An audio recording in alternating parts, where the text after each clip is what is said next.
para falar sobre a chance de Paul Pogba pintar no Corinthians em 2025. Vou ser bem prudente e cauteloso para falar sobre o tema e peço que você preste bastante atenção.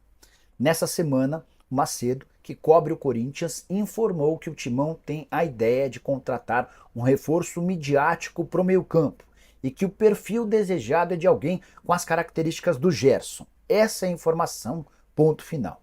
O Corinthians também buscaria apoio da sua patrocinadora, da Esportes da Sorte, para viabilizar a contratação desse jogador galáctico, desse jogador de nome. Não houve nenhum nome especulado, exceto do Gerson, que serviu como referência, como comparação. Mas, quando surge uma notícia dessa, o torcedor corintiano começa a buscar no mercado alternativas. E um dos nomes mais falados entre torcedores foi o de Paul Pogba, francês de 31 anos de idade, que pertence à Juventus, está suspenso por doping e voltará a jogar a partir de março. Primeira suspensão por testar positivo por testosterona era de 4 anos, ele conseguiu algumas semanas atrás uma diminuição da pena e a partir de março do ano que vem ele estará de volta ao futebol.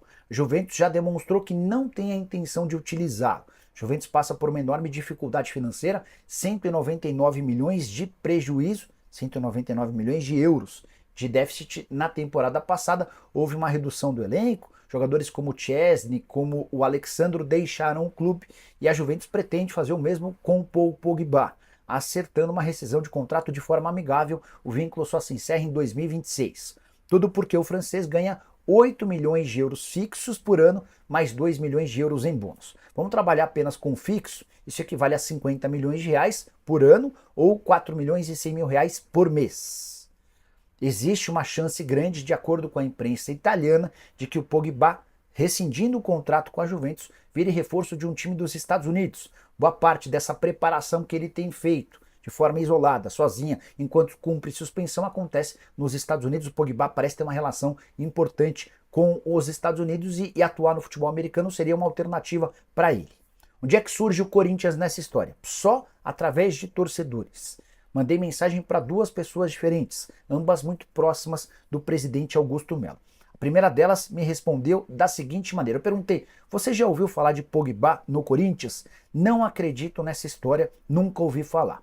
Mandei para uma segunda pessoa do Corinthians e a resposta foi: Pogba, caramba, seria maravilhoso, mas nunca falamos sobre esse nome, fecha aspas. O Corinthians teria capacidade para investir algo próximo a 4 milhões de reais para pagar o salário do Pogba? Certamente sem a ajuda de parceiros, não. Também já havia contado para vocês que a Esportes da Sorte ainda não embarcou nessa ideia de bancar mais um jogador para o Corinthians. Ela já tem uma parceria assim com o Memphis Depay, pagando 80% dos vencimentos do francês. Portanto, francês não, o Memphis Depay holandês. Em relação ao francês Pogba, haveria necessidade de uma nova discussão. Se eu fosse torcedor corintiano, não embarcaria nessa. Se pintar esse reforço midiático para a função de volante, imagino que seja alguém mais barato.